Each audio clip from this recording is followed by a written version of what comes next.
उसके साथ साथ अब हम लोग जब ये जो हो जाएगा, इस परीक्षा जैसे हो गई और इसका हम लोग इवैल्यूएशन करेंगे।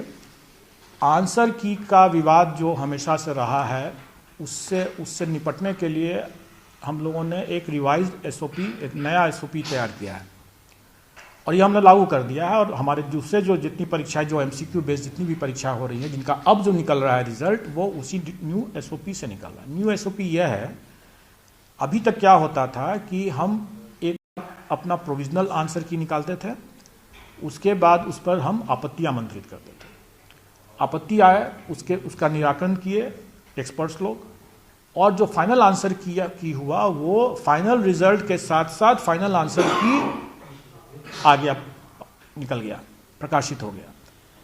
तो इसमें क्या कठिनाई ये होती थी कि फाइनल आंसर की में जो परिवर्तन हुआ, प्रोविजनल आंसर की में जो परिवर्तन हुआ फाइनल आंसर की में, तो इसमें रिजल्ट चूंकि निकल गया है, तो इस पर अगर इस फाइनल आंसर की पर अगर किसी को कोई आपत्ति फिर से हो गई, क्योंकि हमने तो चेंज किया प्रोविजनल आंसर की को, वो चेंज सही किया, एक्सपर्ट्स ने किया, सही किया, लेकिन आपत्ति तो आ ही सकती है ना उसके बाद।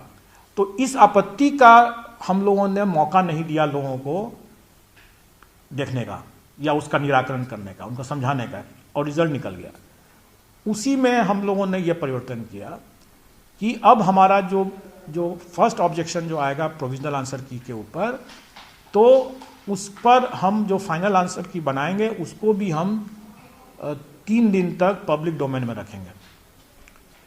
और उसमें भी अगर किसी को कोई आपत्ति अगर आता है तो उस पर हम एक्सपर्ट्स और कैंडिडेट्स जो ऑब्जेक्शन करने वाले जो है आपत्तिकर्ता, उनका हम बैठक कराएंगे, डिस्कशन कराएंगे, और उसके बाद जो आंसर निकलेगा वही आंसर की जाएगा, वही फाइनल होगा।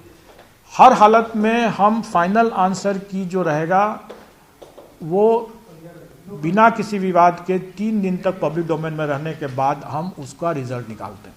और ये चीज़ हम लोगों ने ऑलरेडी कर दिया। अभी कई परीक्षा फल हम लोगों ने अभी प्रकाशित किया, जिसमें हमने वो 3 दिन का दिया, जिसमें नहीं आया आपत्ति उसका हम फाइनल कर दिए। तो ये परिवर्तन हमने इसलिए किया कि लोग अनावश्यक उसमें विवाद हो जाता है, और कुछ नहीं है। मैं ये भी कहूँगा कि जो 67 पीटी पुनर्परीक्षा जो हुई, जिसके आंसर की के लेकर अनावश्यक विवाद है, अनावश्यक है इसलिए मैं कहूँगा क्योंकि इसका समाधान तो हम लोगों ने कर दिया था और सभी आंसर सही थे, लेकिन विवाद तो है। जस्टिस जो है, जैसे न्याय सिर्फ होना ही नहीं है, न्याय दिखना भी चाहिए कि हो रहा है।